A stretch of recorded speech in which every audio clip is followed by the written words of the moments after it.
Okay, so I'm going to tell you a story. I started this work, this deconstruction work, because I was at Easter with my family, and I could not believe that my engineer uncle and my engineer cousin truly believed in Christianity to a point that to me seemed unlogical, and to me was very surprising because they continue to use very scripted Christian responses, and I realized that they're not really critical thinking because when we start to critical think, the entire religion kind of falls apart.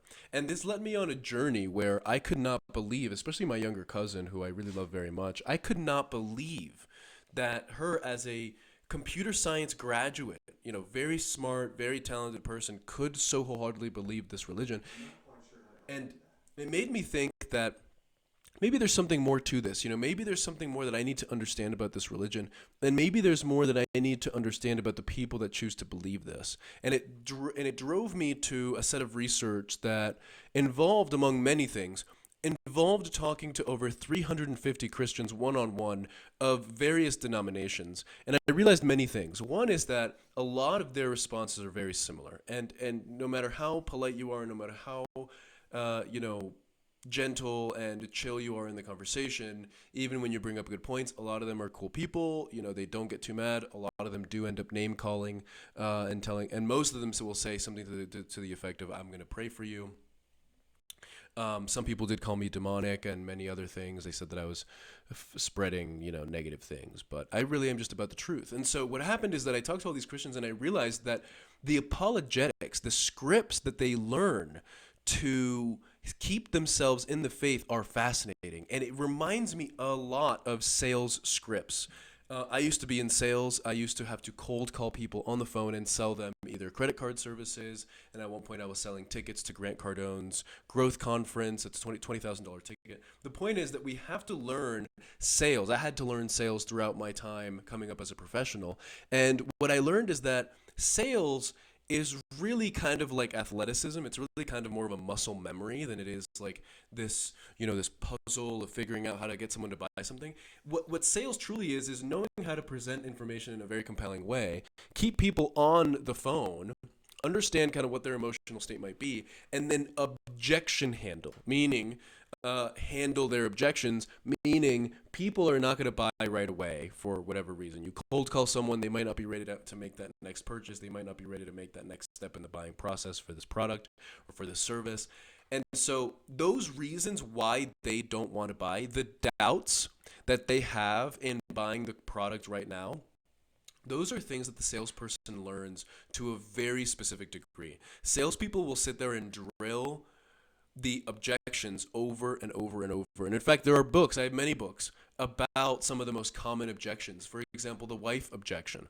You tell someone, hey, you clearly, you've gone through the presentation and they clearly realize that this is a good product, that this is something that they could use for their life, for their business, it's going to improve their life in some way. But you know what, maybe it's a bit of an investment, or maybe it's a little expensive, or maybe it takes some setup and it takes some learning. And so they start to have objections. They start to kind of get a little bit of cold feet and they say, you know what, I do want to buy it, but I need to talk to my wife about it first. This is a very common objection in sales. And what happens is that as salespeople, we learned to listen for certain buzzwords and immediately know what to say to someone in certain situations to get them one step closer to the buying process. So imagine that we're on a call and you say, yeah, I really need to talk to my wife about it before I make a decision like this. I would say, wow, I understand that you might have to talk to your wife about it, but aren't you, a successful business person? Don't you kind of wear the pants in the relationship? Doesn't she respect you? Oh, yeah, sure she does. We have a good relationship. Everything's good. Great. And I would say, don't you want to be able to make decisions without your wife and to make great decisions for you and your family? Yes, I do. And don't you want your wife to respect you and to love you and to know that you're capable of making great decisions for you and your family? Why, of course I do. Yes, I do. And since you see, and I would tell them, since you see that this product can be good for you and your family, don't you want to come home and get the love and respect of your wife, of her knowing that you can make excellent decisions for your family without consulting her? And he would say, yeah, I guess I do. And this is one way that we objection handle that particular objection. But what you realize is that in Christian apologetics, the doubts, the objections to Christianity have been handled over several thousand years by the proponents of the faith, by the fans of the faith. And what they do is that they learn these very particular scripts and these very particular ways of interpreting the Bible that keep people in the faith. So one of these is free will. Out of many, many of the Christians that I talk to, I would say 85% of the conversation eventually ends up in free will. And there's lots of logical holes in this. We don't have to get into it right now, but free will is just this Christian trope. It's just this freaking script that they memorize that to them is a kind of a catch-all for some of these objections to Christianity. It's like, why is there evil in the world? Oh, well, free will, but that still doesn't actually answer the question of why there's evil in the world. But a lot of Christians, because they want to have a relationship with Christ, because they want to not go to hell, because the Bible encourages faith without evidence in several parts of the Bible, and I can find you these verses if you want. Leave me a comment, and I will gladly include more verses in this stuff, because I do have a list of them, but I don't know how much people actually want to listen to the Bible. The Bible encourages you to have faith without evidence. So therefore, these people are righteous for believing without full evidence. And it makes it very easy to essentially control them. So anyway, these apologetics become these scripts that are basically sales objections. Like free will is one of them. People want to believe with as little evidence as possible. And so it doesn't really matter how logical the argument is. What matters is how you can make them feel. And if you're able to make them feel safe, able to make them feel righteous and justified as a result of this, then they shut off their critical thinking because they want to be saved. Because they want to go to heaven with Christ. It's easier for them to not critical think about this, because also the Bible encourages them not to. It says, walk by faith, not by sight, in 2 Corinthians 5:7. So because of this, it creates a very easy justification for Christians to not critical think. The other part of this is these apologetics are all over the Bible, and they're for various reasons. And, some of the most common ones are, why is there evil in the world if this God is all good? And I think that's an excellent question. But the point is, the apologetics of this, and the reason, the method for how you get people to believe these apologetics and turn off their critical thinking, is by touching the brain buttons of the fear of death. This is a natural mechanism in any living being. It wants to fight for life. It wants to fight for its own life. This is a natural instinct. And so if you convince someone, and you are able to convince them that life without this belief system is going to lead them to an eternal life of eternal torment, of a life of eternal torment after a physical life, and you convince them that their life is going to be worse off without believing in Jesus, these are threats that, if someone is in a vulnerable state of mind, can permanently change their psyche, especially when you're reminding them that they are a disgusting, lowly sinner that deserves eternal torment. And it's on some level their fault, even though they had to choose. They didn't choose to be born, or how they were born, or they didn't choose for Adam to sin, but it's still their choice, and they have free will. And so it's their job and their responsibility to choose heaven. And for the people that believe this is very compelling, and it's basically like putting a gun to someone's head and saying, you better believe this or you're gonna die. This is not an honest choice. This is called an ultimatum under duress. This is called a choice under stress. And this is not an honest way to encourage decision making. In fact, most people would say this is a coercive tactic for decision making, and that it's not an honest decision. But anyway, apologetics, there are so many ways that we're supposed to learn to interpret the Bible. And there are 42,000 different versions of Christianity. Catholic, Presbyterian, there's different kinds of Protestants, there's Orthodox. There's literally 42,000 different official recognized versions of Christianity. There's 42,000 different religions that all call themselves Christian, that all argue about how they're supposed to interpret this book. And these apologetics are on some level based on Christianity as a whole, and more importantly, they're based off of the specific interpretation of Christianity that you subscribe to. So what you find is that people choose the version of Christianity that is kind of simplest and easiest for them, the one that makes them feel most righteous. And a lot of this is subconscious. A lot of times people don't know that this is what they're doing. They are just following their human instincts. And the human mammal feels first, and then logic's second. So the limbic system is the lizard brain. Then we have the mammalian system that came after that evolutionarily. And we have the third one, which is the human executive functioning frontal lobe. And through observation over much time, aka what we call science, and the improvement of methods to continue measuring and observing, we see that the human does not think first. Humans are not logical beings. Humans are emotional beings, and they use logic to justify their emotions. And so if you're able to meet someone's fundamental core human needs, and make them feel all kinds of warm and fuzzies, and or make them feel all kinds of fear, shame, and guilt, and then you provide the relief from the fear, shame, and guilt, and or you provide the warm and fuzzies, and you tell them that the only way to get these warm and fuzzies are by believing in this doctrine, the right person, or maybe the wrong person, aka the vulnerable person, can easily believe this because they really do experience the relief of fear, shame, and guilt and uncertainty in the rest of their life. So all of a sudden they start going to church, they're listening to live music. That's already a giant plus. They are genuinely, like, I'm not exaggerating here, there's a neurochemical difference in the body that changes the blood chemistry inside of the human that literally changes the hormones, changes the neurochemistry. And some people in church, they're trained to call this God, when really it's just a natural response to listening to music, especially music that you love, especially around other people.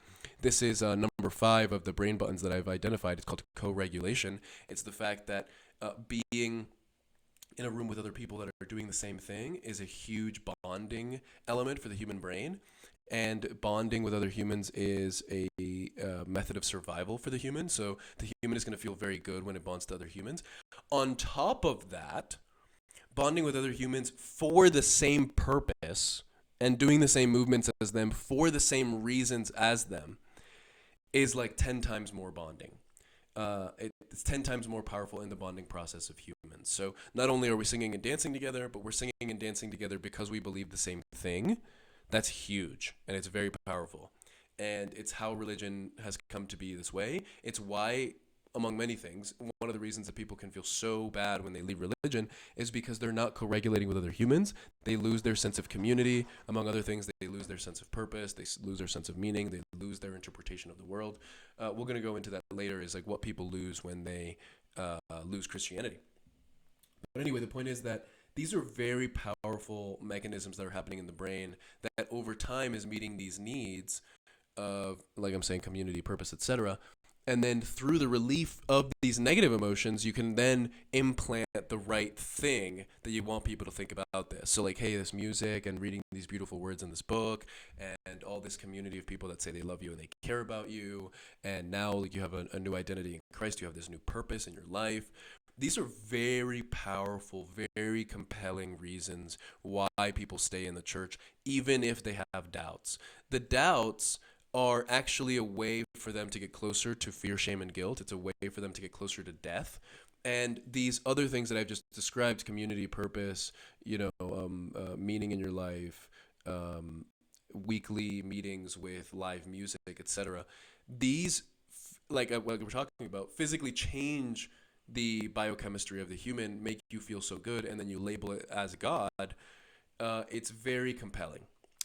And I don't blame people that get stuck in it. I don't have anything against Christians per se, but I think that we would be better off as a society of human beings on planet Earth if humans were able to see around this. Because then you have people like our, I was going to say ironically, dear president, but I don't know if, I don't want to rub people the wrong way.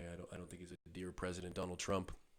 The point is, any political leader, including Vladimir Putin, by the way, will wave a Bible in the air and say, we're going to kill these people, or we're going to do this thing, or we're going to commit these heinous acts because it's ordained in the Bible, because that's what Jesus would want us to do. And people rally behind it because they're not seeing around their own instincts. They're not seeing around the brain buttons that are being pressed. They're causing them to think that this is true, that this is real. And frankly, I think it's an education problem in the U.S. I think that there's various particular reasons why we aren't taught psychology. Starting in like fifth grade and middle school, like we should be exposed to certain psychological concepts. The problem is, of course, that if you expose people to those psychological concepts, media and marketing and advertising and politics will change, because people will suddenly realize the ways that they're being pushed and pulled and prodded emotionally, and they will stop buying certain things. They will start coming up with their own products and services and systems, and that is a disruption of power that I don't think a lot of people would want in the country. A lot of powerful people would not want humans to be aware of their psychological mechanisms. So I'm not going to say the word conspiracy. I'm not going to say it's a cover up. I'm not going to say it's a psyop, but it can certainly look like that sometimes, So anyway, apologetics are sales scripts for Christianity, and people memorize them to the point where if you start to look at Christianity from a zoomed out point of view and you start asking some of these quote unquote basic questions, you're like, why is there so much evil in the world if this is an all-loving God? Christians will then be like, oh my God, you are so basic. I learned this when I was 8 years old. Don't you know the answer? It's free will. Like, obviously you're a very immature Christian. Obviously you never believed in the faith because you're still asking such basic questions. But this is dishonest because of what I'm talking about. There's a very particular set of psychological reasons why the human chooses to believe something that is illogical. And it has to do with the safety that is promoted as a result of learning to think a certain way. And so the human brain doesn't know the difference between physical pain and imagined pain. It doesn't know the difference between fear, shame, and guilt and actual bears coming to eat you. In the brain, it responds the same way. The amygdala has a stress response, a cortisol response, an adrenaline response, and that's why you have people in anxiety. What the fuck is there to be anxious about? There's not much to be anxious about in this first world country. I'm sure that there is lots of little stressors, and don't get me wrong, the inflation and now, political atmosphere is all over the place. Don't get me wrong, there's reasons to be stressed, but are we in danger? Are there predators coming after us? I mean, maybe it depends who you are and what you look like and what part of the world you live in. Some people might say that ICE is being predatory towards some people, but we're not going to go there right now. The point is, do you have any wild animals coming out to eat you? Do you have anything to be truly running away from and fearful of for your life? The answer is no, but yet we still have a very high level of anxiety and high level of overactive mental mechanisms, overactive survival mechanisms in the human brain. And this is, in some ways illogical. It's a little irrational. I'm not blaming anyone. It happens to me too. Don't get me wrong. I've had depression. I've had, self-deletion ideations in the past. I'm not, pointing fingers here. It happens to everybody. My point is that by becoming aware of what those neurochemical sequences are, we can then start to see how they're being used all the time by all kinds of politicians, all kinds of media, all kinds of marketing. And Christianity, quite frankly, was the original. Christianity was the original marketing, the original MLM, multi-level marketing. And I know that's going to rub some people the wrong way, but it's true. I mean, look it up, do your own research. Christianity was one of the first belief systems that developed apologetics to this level. It was one of the first ones that developed so many interpretations for the belief. And through these interpretations and through learning how to interpret the Bible, we end up basically falling further for it. And we end up just more and more inside of the faith as Christians. And like I'm saying, it's important to be aware of this because otherwise you have people all over the world, our friends and family, being manipulated and they don't even know it. People actually do feel better when they become Christian. A lot of them do, especially if they have no community, they have no purpose, they have no spiritual practice, they have no connection to life after their death. They don't know why they're on earth. All of a sudden, they go through something bad, their partner leaves them, they get in a car crash, they have financial issues, they're in a vulnerable place, and then they go to church, and church provides them this relief via the mental scripting of the Bible, and these people become totally entrenched, totally addicted to this way of thinking, and they end up in a fear, shame, and guilt emotional loop that actually creates a long long-term hypnosis and a long-term addiction that is similar to what we see in abusive relationships. And this is because the Christian person will go in, they'll learn the doctrine, they'll learn what they should and shouldn't do according to the Bible. And what they end up doing is policing themselves, because the Bible teaches that even having a certain thought is the sin. So you end up basically being unsafe no matter where you are and what you're thinking. You are not even safe inside your own mind. And this creates a breakdown of identity that then allows the person to become addicted to this. What we see very often is these guilt and shame loops where the person, even if Christians will say they're deep in sin and they're struggling with sin and all of this. And really what's just going on is that the person is so hard policing themselves that even just the slight thought of something that isn't in the Bible or that goes against the Bible to them becomes evidence that they are a lowly sinner that deserves eternal torment and that they are nothing without God's grace. And it creates this constant rubber band effect where they are sinning and yet trying not to sin, and then sinning and then trying not to sin. And sure, there is sanctification, quote unquote, like they are actually getting better at this over time. They do actually put down the alcohol. They do treat their wives better. They do treat their children better. They do end up in charity and giving food to the homeless and all of this great stuff. But it's through, on some level, the coercion of death. It's through telling them that if they don't do this, they're not as good of a Christian as they could be, and they could be risking their relationship with God. That in order for them to live the most fulfilled life they can, they have to believe this, and therefore those beliefs will create behaviors that are in this direction. And I believe that there can be kind, beautiful, generous people of all kinds. There's lots of people that start charities and all kinds of other organizations that are amazing for the world and for people, and they don't believe in Christ, and they don't believe in Jesus, and they're not Christians. And people will say that Christians will say that nothing good comes without Christ. And, you have to point them to some people that do more for the world than they do. Do more, these people, a lot of these, let's say atheists or non-believers of the Christian faith, will start charities and will plant trees and will go out of their way to help people and to volunteer and to do all these things. And there's so many Christians that don't do that. They just sit inside and they just read their Bible and they judge other people, and they use it as a way to meet their emotional needs. But what you find is the same way that people choose to meet their emotional needs this way, and they choose to believe because they quote unquote know it's the truth, is the same way that we can choose to believe almost anything, and our beliefs create our reality. So what you choose to believe creates your identity, which then subconsciously allows your reality to manifest. Your identity allows your reality to manifest. And some people might call this New Age, but this is not New Age. This is from the 80s. Psycho-cybernetics. You should look into this. Your identity, the scripts that you're telling yourself, create who you are. Anything you say after I am is creating who you think you are, and therefore creating your identity. So if you're constantly telling yourself, I am a sinner and I am lowly and I deserve eternal torment, that is creating a reality where people actually attract that in. People actually attract misfortune because they're in God's good graces as a result of being a lowly sinner that deserves this on some level, and they are blessed and they are righteous in God's eyes for suffering through this physical life because they're going to be in God's presence forever in heaven.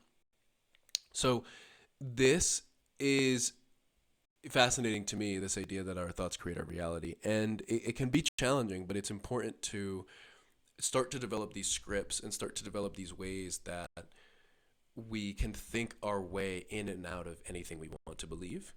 And we can start to have a higher standard for the truth. Not just this feels good, this feels right, my parents believe this, my friends believe this, therefore it must be true. It's like, what is really happening neurochemically, biologically, biochemically in our blood, in our hormones, in our neurotransmitters, that is causing the human animal to think that this is true. And when we start to look at it that way, I believe as a society of humans on planet Earth, we will be better, stronger, kinder, more helpful, and better off for it. My name is Julio. This is Julio Deconstructs, where we talk about how to think, not what to think. And if you like this video, please leave a like and maybe watch another one. Take care.